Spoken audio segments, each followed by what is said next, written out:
I like Kathy Bates. I like her performance in Misery. She is freaking phenomenal in the various incarnations of American Horror Story and Fried Green Tomatoes of all movies. That was one that my mom liked. I never really gave a thought about much of it until I heard Dolores Claiborne from 1995, which seems to be kind of like the spiritual successor or more of a acting vehicle for Kathy Bates. Selena St. George stars stares at the note and news clipping. Her strange mother, Dolores, has been accused of murder. Grudgingly, Selena returns to her tiny Maine hometown to offer help. Now that she believes Dolores is innocent, in truth, she harbors suspicions going back 20 years. Bates, who won a Best Actress Oscar for Misery, and another chilling Stephen King story directed by Taylor Hackford, as tough talking Dolores Claiborne. Jeffrey Jason Leigh is wrenching as embittered Selena. The two circle warily, piercing together past and present memory fact to reveal a startling truth behind two mysterious deaths. Dang. So, what is this about?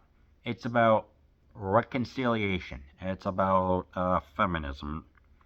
It is about the way how the past can strain immediate family members, but when there's more to go behind. Of course, when we get to this small town in Maine, they have an accent, but it's a good accent. I liked it. I don't know, it just fits the whole kind of more laid back small fishing wharf town. I mean, they have a ferry to transport vehicles and only one motel that's closed. That should tell you something. But at the same time, it's like they have to come. The small town provides an enclosure for these two have to do everything because the daughter thinks that her father cared about her a lot, but lo and behold, there are some like repressed feelings going on because the mother knew there's just more than meets the eye, you know. And Jennifer Jason Leigh, you know, she's at once. I would say these two have a relationship is rocky, especially. I like to point out in scenes how it's about reconciliation. About 59 minutes in, where the daughter saying, "You need to get yourself a lawyer" or something like that. It's like they only say that if they're like serious or whatever. So yeah, and of course with the intensity going on and everything, I'm thinking about like the nighttime. It's so poignant, and how she has to come with terms, breaking down and crying. So yeah, she does do a good job. This is definitely far removed from her time at Fast Times at Ridgemont High. And of course, Kathy Bates here is stupendous. I mean, when she is serving with this lady Vera Donovan, we get a voiceover of her as she's saying like, "Hey," Vera would always say, "Make sure that you use 6 clothespins to hang the sheets instead of 5 or whatever." And we just get to see such an intense montage of her being a maid for this rich person's house. I don't know. It's just when she does being this ironclad woman and stuff like that, it just added more to it. I'm like, this is just so intense. And of course, let's not forget that her quick wit very specifically, she's able to keep up with the detectives that are looking into her. She's a person of interest, so she's not incarcerated or anything. They just keep her in like a motel room or whatever for a little bit, which she abides by, which I'm like, okay.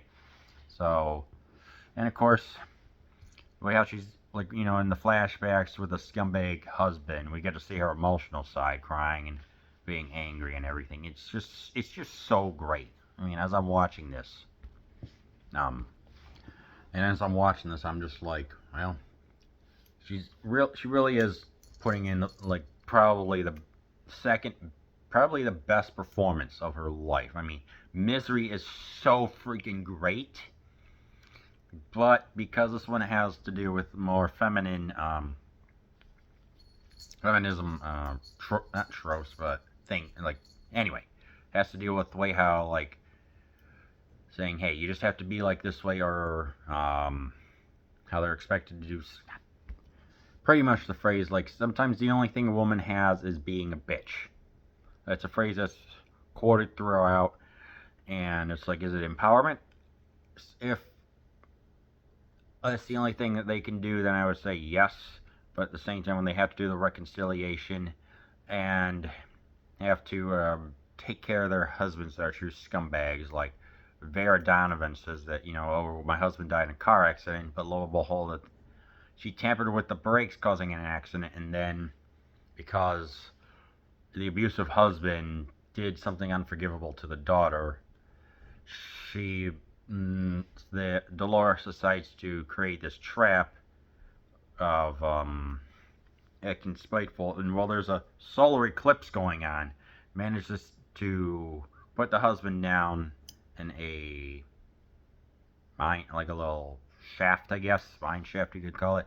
I don't want to spoil anymore because this is really a freaking great movie. Yes, it is extremely heavy on the drama. I cannot repudiate that. You have to be in the right mood for it. I mean, there's even slight callbacks to Misery with a pig, and the voice that Kathy Batrs uses, which is actually really great. It's the right type of drawl that works, where it's not like an annoying southern drawl, but a mixture of like a northern and southern voice. And I don't know, this movie just works so well. Like I said, you have to be in the right mood. And in my opinion, it is you have all the fun Stephen King books, adaptations like Silver Bullet and Needful Things, but I think that, in my opinion, this is truly perhaps his most underrated film adaptation, and I think that it needs more. So to for Jason Lee, Kathy Batrs, and Stephen King, this movie was freaking phenomenal, and I do highly, highly recommend you watch Dolores, Claiborne.